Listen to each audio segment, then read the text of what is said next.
BuzzFeed did a really interesting thing. They went and spoke to college admission officers, and they said, you have some secrets and stories from on the job that could be helpful, because we're kind of coming into that, kids are going to be going back to school. A lot of kids are back at school because a lot of the teachers, certainly in New York, a lot of the teachers are vaccinated. So kids are already back at school. But it's going to be that time when kids are going to be thinking about college for September, and they're applying. Some kids are applying for 2022 already.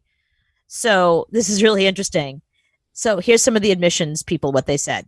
One person said, I worked in admissions at a top 30 school in the US. I once saw a student get preemptively rejected for sending in glitter with her interview thank you note. No. It wasn't to be malicious, just festive, but the glitter went everywhere. And the custodian was so mad, and the boss came and yelled at everybody. So they were like, that student with the glitter, trash. They didn't even look, even if she had like perfect scores and it was a valedictorian and had this amazing resume, they didn't care. They were like, that's it. You send glitter, you're out. You're not coming to the school. My mom has a friend. She's had a friend of hers since birth.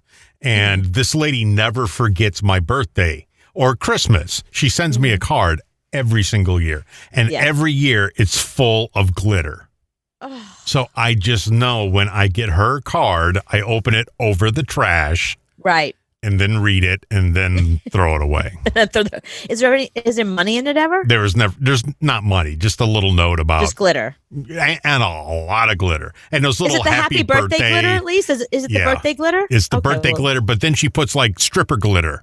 Oh God. And there and then it's like, no, I didn't go to a strip club. I just opened up that card. Marjorie sent me a birthday card. I didn't go to a strip club. Yeah. Here's something. This is interesting. They said that students get admitted by accident. Really? Yeah. So sometimes they don't mean to admit somebody, but they do. And then if they admit you and they didn't mean to, and you accept, they have to let you in. They keep their admission. So if somebody hits the wrong button, right, and you get a letter and you get all excited. I think it's by email now. Oh. Yeah.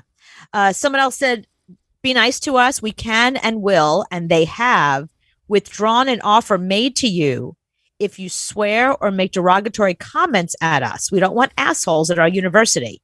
So if there's any issue, like, so you get maybe sometimes it is a letter, or it's an email, and then you have questions, you want to know something, or maybe you've gotten on a wait list, and you call and you get into it, with the person who answered the phone. That person who answers the phone is going to tell all the admissions people about you, and you are no longer going to be invited to be at that university. See, that's what I think happened with Harvard and me is my admission letter probably had a bad word in it. And I always thought they didn't get my address right when they sent me the letter that said you're accepted to Harvard. My guess is you got in, but then you flipped off somebody in traffic. See, that was in the admissions. Yeah. I mean, I was that close to getting into Harvard. They said that helicopter parents are really the worst. They said, you're not helping your child by calling the school. In fact, if you call the school and the student does not make any effort, that works against them because it says, okay, so your kid is incapable of doing anything for themselves. We don't want students here who have to call their mommies and be like, could you call the teacher for me? Like, they don't want that. So if your parent calls instead of you, that's an automatic application, goes in the shredder. Oh, I'm checking on little Johnny Stannis. Where is he at? Oh, he's we'll get back to you. Right. We put it in the mail. You should have it any day now. This one's good. We don't look all that closely at your personal statements. So don't sweat them. That's a biggie because I remember that. I remember like what I was going to write, and I wrote it and rewrote it, and I ran it by like 5 different teachers, and I would call friends and be like, listen to this. How's this sound? I would send it to people, my grandparents, my aunt, my uncle, everybody I can find. I got feedback from all of them. So to know they didn't even bother looking at it. But that's the one thing that you're good at. You're always good at writing that one little paragraph that will get you into somewhere. You're great at that. You know what? I always had a talent for that. And if you remember, every radio station I've worked at, anytime anybody had to Marconi or whatever. Yeah, a Marconi Award or a Crystal Award or any award at all, you had to write a paragraph. I always wrote the paragraph for literally every program director or general manager I've ever had. Like, hey, PhD, come here.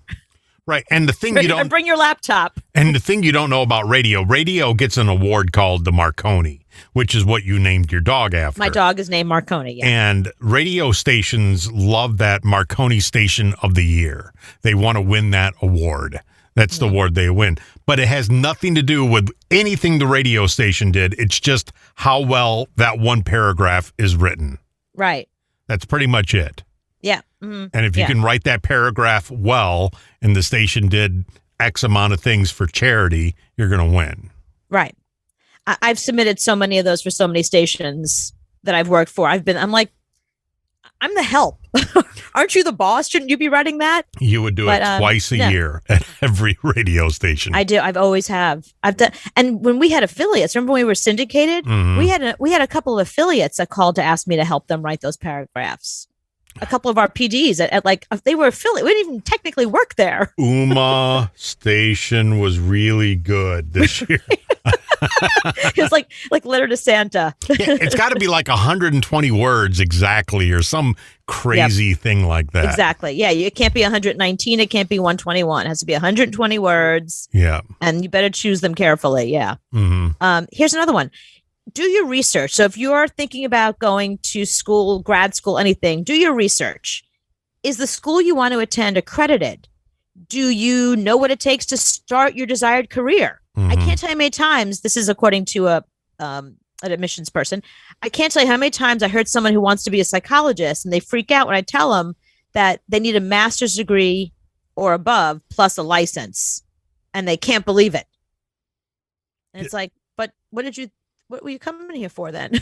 You can't just be a psychologist. You actually have to get licensed and, do a Google search on whatever you want to do first. Back when we were going to college, you couldn't just go on Google and look it up. You had to ask a bunch of people. Now you have no excuse. You can look up anything and see what you need for that. And, if you are a parent who calls about your kid, this is very interesting.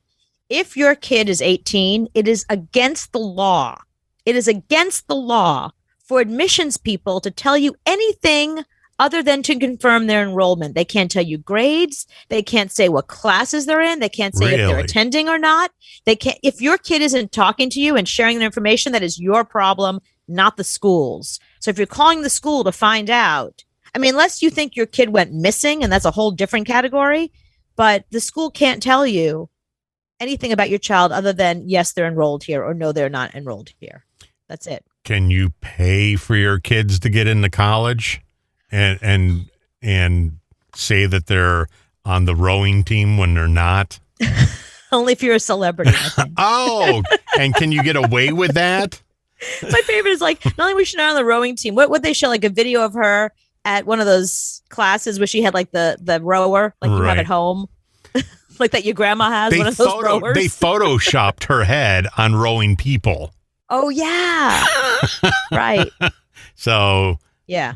So that's a college admission scandal waiting to happen, all of that. So those are the, also, this is something, legacy students tend to get accepted. So it's also about who you know. Oh, really? So if your dad and your grandfather and his grandfather went to Harvard. See, that's how I was getting in to Harvard. Because I come from a long line.